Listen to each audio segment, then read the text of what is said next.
Human values, मानवीय मूल्य, इसका 1B पार्ट है सेल्फ एक्सप्लोरेशन, आत्म निरीक्षण या आत्म विचार।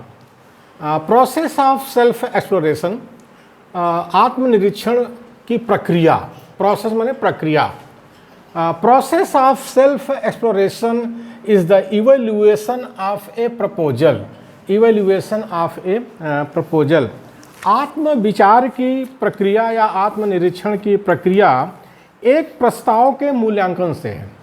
कोई एक प्रस्ताव है, उसका आप मूल्यांकन करते हैं, तो इसी को आत्मविचार की प्रक्रिया कहते हैं। इवैल्यूएट करते हैं, आप मूल्यांकन करते हैं कि उसका क्या मूल्य है, उसका क्या मूल्य है, तो इसी को कहते हैं प्रक्रिया, प्रोसेस कहते हैं।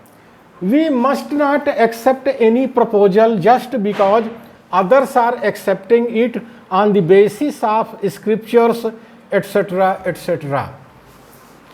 हमें किसी प्रस्ताव को इसलिए नहीं मान लेना चाहिए कि दूसरे लोग इसको मानते हैं, दूसरे लोग इसको मानते हैं, धर्मशास्त्रों में लिखा है, इत्यादि इत्यादि।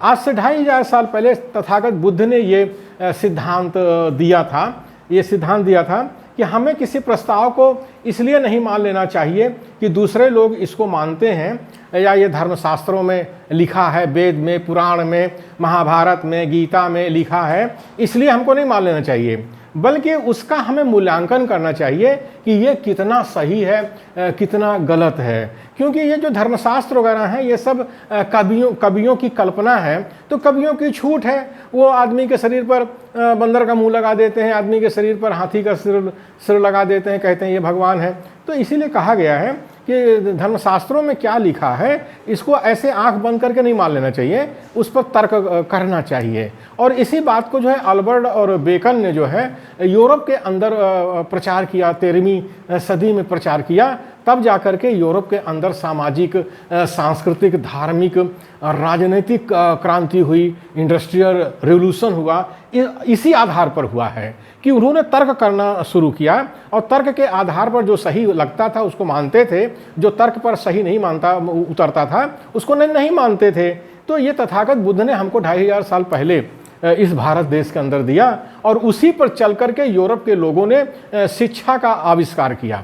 एक तरह से शिक्षा का जो डेवलपमेंट है, एजुकेशन का डेवलपमेंट, वो यूरोप के लोगों ने किया और सिद्धांत यही था। यानी तर्क के ऊपर सारे विश्वविद्यालय की शिक्षा है या स्कूली शिक्षा है या पूरी शिक्षा कह लीजिए, वो तर्क पर आधारित है। जो तर्क पर नहीं है उसको शिक्षा में नहीं लिया जाता। We must not imitate others in taking our decisions.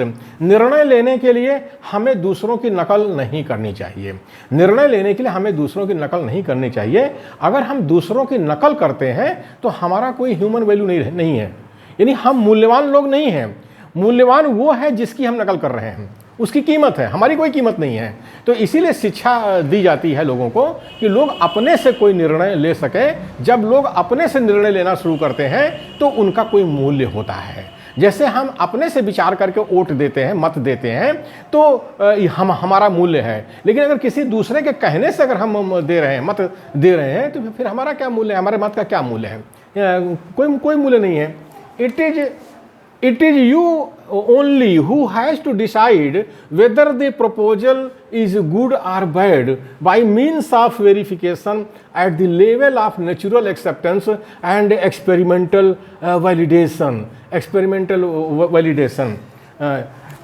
यह केवल आप हैं जिसे तय करना है कि कौन सी बात अच्छी है या खराब है। कोई और तय नहीं करेगा, ये आप हैं, केवल आप हैं, आपको तय करना है। और तर्क प्रकृति एवं अनुभव के आधार पर, वैज्ञानिक पद्धति के आधार पर, तर्क के आधार पर, प्रकृति के आधार पर, अनुभव के आधार पर आपको तय करना है कि कौन सी बात अच्छी है या खराब है। यह केवल आप हैं जिससे तय करना है कि कौन सी बात अच्छी है या खराब है। तर्क प्रकृति एवं अनुभव के आधार पर या वैज्ञानिक पद्धति के आधार पर, जिसको आप प्रयोग द्वारा साबित कर सकते हैं, उसको सही मानिए। जो प्रयोग के तौर पर साबित बार बार नहीं होता है उसको विज्ञान नहीं मानता है। Self exploration is this a key to a higher understanding, to a higher understanding. आत्म विचार उच्च स्तर की समझ की एक कुंजी है। ऊंचे स्तर की समझ अगर रखना है तो आपको आत्म विचार करना चाहिए, आत्मनिरीक्षण करना चाहिए। तो वही कहा गया है, आत्म विचार उच्च स्तर की समझ की एक कुंजी है, एक कुंजी है, एक की है। ये जो है कहा गया है, ऊंचे स्तर की समझ रखने के लिए आत्मविचार बहुत ज़रूरी है, आत्मनिरीक्षण करना बहुत ज़रूरी है, सेल्फ एक्सप्लोरेशन करना ज़रूरी है। जो ये नहीं कर सकता है उसको उच्च स्तर का ज्ञान प्राप्त नहीं होगा। नेचुरल एक्सेप्टेंस का मतलब होता है प्राकृतिक रूप से स्वीकार्य। प्राकृतिक रूप से स्वीकार्य क्या मतलब होता है? Natural acceptance is innately present in all of us and we can use it as a reference. प्राकृतिक रूप से स्वीकार्यता हम सबके अंदर विद्यमान है, हम सबके अंदर, सारे मनुष्यों के अंदर विद्यमान है, जिसे हम आधार के तौर पर प्रयोग कर सकते हैं, रिफरेंस के तौर पर प्रयोग कर सकते हैं। पहली बात जो है उसमें है, नेचुरल एक्सेप्टेंस में है पहली बात, natural acceptance does not change with time invariant. Natural यह समय के अनुसार नहीं बदलता। यानी जो नेचुरल एक्सेप्टेंस है ये काल निरपेक्ष है। चांद सितारे समय के अनुसार नहीं बदलते। चांद सितारे जो सतयुग में थे, त्रेता में थे, द्वापर में थे, वो वही आज कलयुग में है। वो वैसे ही चांद सितारे हैं, वो काल निरपेक्ष है, वो बदलते नहीं हैं। It does not depend, second है, it does not depend on place, it depend on place. यह स्थान विशेष पर निर्भर नहीं है, स्थान विशेष पर निर्भर नहीं है कि अमेरिका में कुछ है, ब्रिटेन में कुछ है, भारत के अंदर कुछ है। चांद और सूरज सभी स्थानों पर एक जैसे हैं, चाहे वो अमेरिका हो, चाहे ब्रिटेन हो, चाहे भारत हो, चाहे पाकिस्तान हो, वो सब जगह एक जैसे हैं। यानी स्थान निरपेक्ष हैं, यानी काल निरपेक्ष है, स्थान निरपेक्ष है। दूसरी बात हो गई।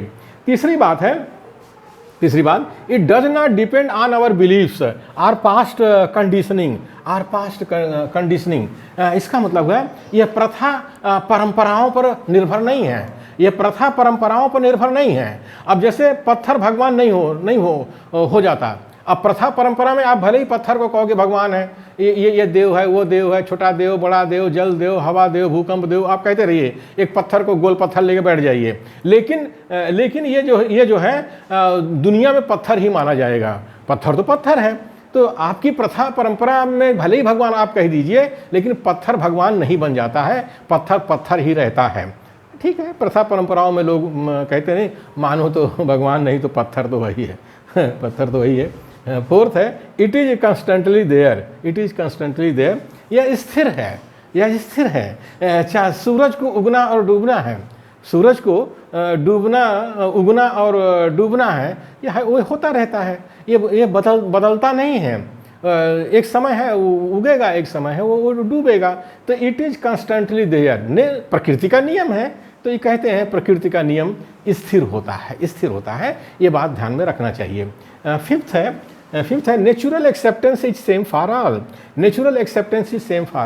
यह हम सबके लिए है।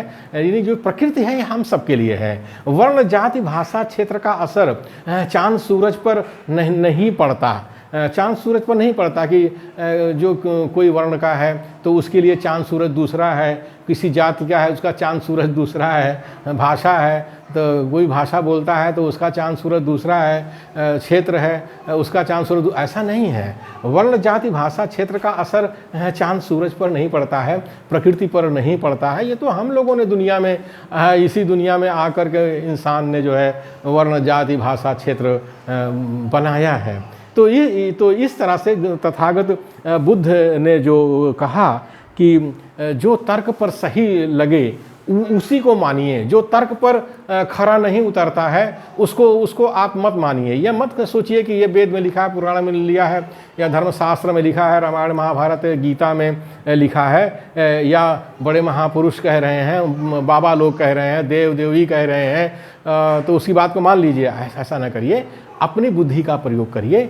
इसीलिए बाबा साहब अम्बेडकर ने शिक्षित बनो का नारा दिया, फुले साहब ने दिया, साहू जी ने दिया, पेरियार जी ने दिया कि जब हमारे लोग जो हजारों वर्षों से अशिक्षित हैं, जब इनको शिक्षा मिलेगी तब ये तर्क करना शुरू करेंगे। और जो ये शैतान प्रजाति के लोग जो उनको गुमराह करते रहते हैं कि वो जो है आदमी के शरीर पर जो है बंदर का मुंह लगा दिया, कहा है भगवान है, तो ये तर्क पर ये नहीं उतरता है। कभी ऐसा होता है क्या कि आदमी के शरीर पर बंदर का मुंह, आदमी के शरीर पर हाथी का सिर, या आदमी के एक आदमी के ऊपर 10 सिर लगा दिया?